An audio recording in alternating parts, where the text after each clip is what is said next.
এজন্য আমি ফিরিয়া তাকাই, ও দয়ার মালিক আপনার দয়া না অনেক বেশি রে আল্লাহ। আমার আল্লাহ ওই বান্দাকে বলবে, বান্দা তুই আমার প্রতি যেই ধারণা রাখছিস আমার বড়ই পছন্দ হয়ে গেছে, যাও জান্নাতের দিকে ছুটিয়া যাও, আজকে তোর জন্য জান্নাতের ফয়সালা দিয়ে দিলাম।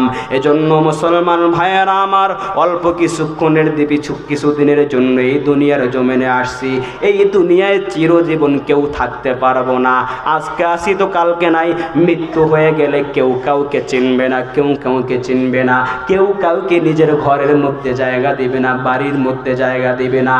আপন সন্তানটা এখন আপনার চক্ষু দুইটা যদি বন্ধ হয়ে যায়, মনকে বোঝান মন, এই মুহূর্তে যদি তোর চক্ষু দুইটা বন্ধ হয়ে যায়, তোর সাথে তোর সন্তানটা কি আচরণ করবে? মনকে বোঝান মন, এই মুহূর্তে যদি তোর চক্ষু দুইটা বন্ধ হয়ে যায়, তোর কাছের বন্ধুটা তোর সাথে কি আচরণ করবে? এই মুহূর্তে তোর চক্ষু দুইটা যদি চিরতরে বন্ধ হয়ে যায়, তোর কাছের ঘনিষ্ঠ আত্মীয় স্বজন তোর সাথে কি আচরণ করবে? আব্বা জানের হঠাৎ করে রাত্রেবেলা ইন্তেকাল হয়ে গেল, হঠাৎ করে রাত্রিবেলা আব্বা জানের ইন্তেকাল, ফজরের আজান হয়ে গেছে, আব্বা জান ফজরের নামাজের জন্য ওযুটা আর বানায় না। সন্তান ফজরের পর যখন নাস্তা বানাইছে, গরম গরম নাস্তা, বৌমা দরজার কাছে এসে বারবার করাঘাত করে, আঘাত করে আর বলে, আব্বা জান আপনার জন্য নাস্তা রেডি হয়ে গেছে, উঠবেন না? ভেতর থেকে আপনার কোন সেই দিন সারা থাকবে না রে আব্বা জানেরা। আপনার লাশটা বিছানার মধ্যে পড়ে রয়েছে, আপনার আদরের কলিজার টুকরা সন্তান দৌড়ে আসবে আর চিৎকার করিয়ে ডাকবে, কে কোথায় আছো? আমার আব্বা জান বুঝি নাই। আপনার দরজাটা ভাঙ্গিয়া দেখবে আপনার লাশটা টান টান হয়ে বিছানায় পড়ে আছে। আপনার লাশটা ঘর থেকে বের করবে, কেউ যাইবে দৌড়ায়া মসজিদ থেকে পালকি আনার জন্য, কেউ এলান করবে দক্ষিণ গাঁও নিবাসী অমুকের পুত্র অমুক বাঁচিয়া নাই, কেউ যাবে বাঁশ বাগানে বাঁশ কাটবার জন্য, কেউ গোরস্থানের মধ্যে যাইবে আপনার কবর খনন করার জন্য। শেষ বিদায়ের মতো আপনার গোসল দিয়া ওই খাটনির মধ্যে উঠাইয়া আপনাকে ওই কবরের মধ্যে অন্ধকার গর্তের মধ্যে রাখিয়া আসবে। আপনার আদরের কলিজার টুকরা সন্তান আপনার কবরের পাশে দাঁড়াইয়া কিছুক্ষণের জন্য আব্বা আব্বা আব্বা আব্বা বলিয়া কান্না করবে, আব্বা আব্বা বলিয়া চোখের পানি ছেড়ে দিবে।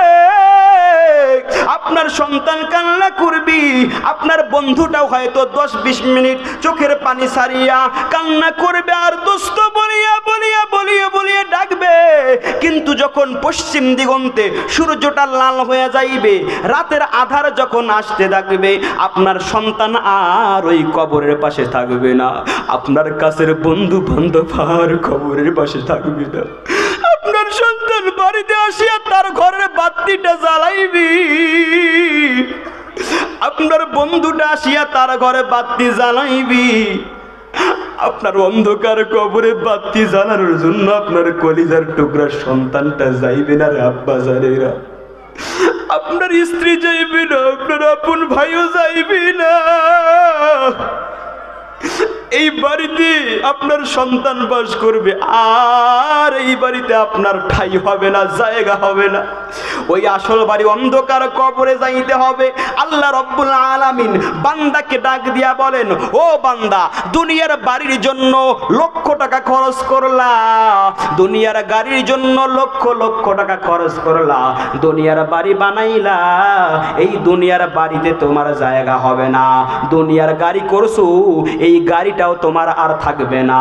চক্ষু দুইটা বন্ধ হয়ে গেল, গাড়ি নিয়ে টানাটানি, সন্তানের মধ্যে মারামারি শুরু হয়ে গেল, জমি জায়গা নিয়ে মারামারি, টাকা পয়সা নিয়ে মারামারি, বিল্ডিং ভাগাভাগি শুরু হয়ে গেছে।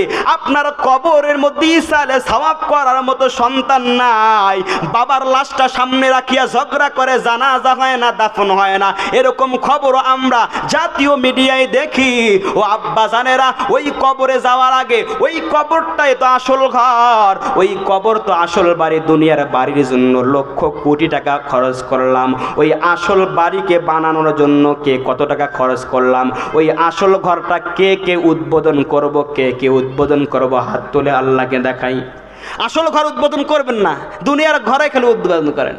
হাত কান নামান, হাত দোকানা নামান, ও আল্লাহ তাকে দেখেন, কেউ উঠবেন না, আমার আল্লাহ তাকে দেখেন। আপনি আসল ঘর বানাইতে পারেন কি পারেন না? আল্লাহ রব্বুল আলামিন এটা দেখবেন না, আপনার দিলটাকে দেখবেন। আপনার দিল, আপনার দিলের মধ্যে আসল ঘরের জন্য কেমন মায়া আছে, আবেগ আছে, এটাই রাব্বে কারীম এখন দেখবেন। আল্লাহ রব্বুল আলামিন কোরআনে বলেন, ইন্নাল্লাহা আশতারা মিনাল মুমিনিনা আনফুসাহুম ওয়া আমওয়ালাহুম বিআন্না লাহুমুল জান্নাহ। আমি মুমিন বান্দার জীবনকে ক্রয় করেছি, সম্পদ ক্রয় করেছি। মানুষের জীবনকে আল্লাহ কিনে নিয়েছেন, সম্পদও কিনে নিয়েছেন। কিসের বিনিময়ে কিনছেন? আপনি আশ্চর্য হবেন। আনফুসাকুম ওয়া আমওয়ালাকুম বিআন্না লাকুমুল জান্নাহ, জান্নাতের বিনিময়ে আল্লাহ রাব্বুল আলামিন আমাদের জীবন, আমাদের ধন সম্পদ কিনে নিয়েছেন। আল্লাহ রাব্বুল আলামিন আমাদের কাছে জান্নাত বিক্রি করতে চান। জান্নাত কিনতে কারা কারা রাজি? মাশাআল্লাহ, নামান, হাত নামান। আমরা জান্নাত কিনতে রাজি আছি। কিসের বিনিময়ে কিনতে হবে? আল্লাহ রাব্বুল আলামিন দুইটা অপশন দিয়েছেন। কয়টা অপশন? একটা জীবন, একটা জীবন। এই জীবন দেওয়ার মতো ঈমান, এখানে ঈমানদার মানুষ খুব কমই আছে। একটা বোম ফুটলে কে কোন দিকে ছিড়ায় দৌড়াইবে খবর থাকবে না। কিন্তু আরেকটা অপশন আছে, ওয়া আমওয়ালাকুম। আল্লাহ রাব্বুল আলামিন বলে, বান্দা তোমার জীবন দেওয়ার মতো, জীবনকে আমার কাছে দেওয়ার মতো যদি সুযোগও না থাকে, দিল না থাকে, অন্তত তোমার সম্পদ আমার কাছে বেঁচে থাকতে দিয়ে জান্নাতটা কিনে নাও। এটা কোরআনের আয়াত, আপনি চাইলেই খুলিয়া দেখতে পারেন।